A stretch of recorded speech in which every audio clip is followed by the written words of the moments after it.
નમસ્કાર મિત્રો, ફરી સ્વાગત છે તમારું આપણી આ યુટ્યુબ ચેનલ શિક્ષણ મંદિરમાં। મિત્રો, વિડીયોનું થંબનેલ તો તમે જોઈ જ લીધું છે કે આ વિડીયોમાં આપણે શેની ચર્ચા કરવાની છે। તો ઉમેદવાર દ્વારા શિક્ષણ મંત્રીને ભરતી વિશે ફોન કરીને પૂછવામાં આવે છે કે સાહેબ આમાં ભરતી ક્યારે કરશો, ત્યારે સાહેબે શું જવાબ આપ્યો એ સાંભળવાનો છે મિત્રો।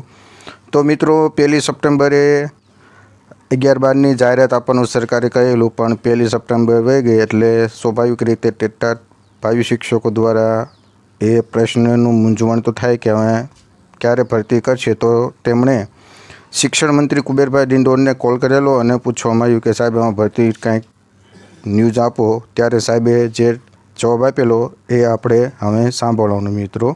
તો સાંભળો મિત્રો, કુબેરભાઈ ડિંડોર દ્વારા ભરતી બાબતે ઉમેદવારને કેવો જવાબ આપ્યો।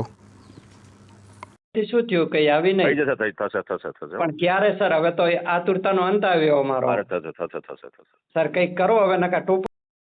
તો તમે મિત્રો સાંભળ્યું ને કે કેવું શિક્ષણ મંત્રી દ્વારા ભરતી વિશે ઠાલો જવાબ આપ્યો। ફરીથી એકવાર સાંભળીએ।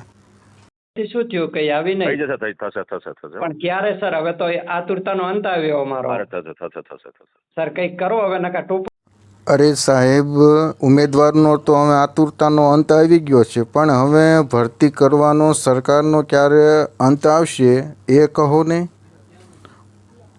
મિત્રો। તમે જોયું ને કે શિક્ષણ મંત્રી દ્વારા કેવા ઠાલો ઠૂલો જવાબ આપવામાં આવે છે, પણ મારે એક શિક્ષણ મંત્રીને અને સરકારને કહેવાનું કે તમે શિક્ષકો સાથે, ભાવિ શિક્ષકો સાથે વાત કરવાનો તમારી પાસે 1 મિનિટનો પણ ટાઈમ નથી મિત્રો।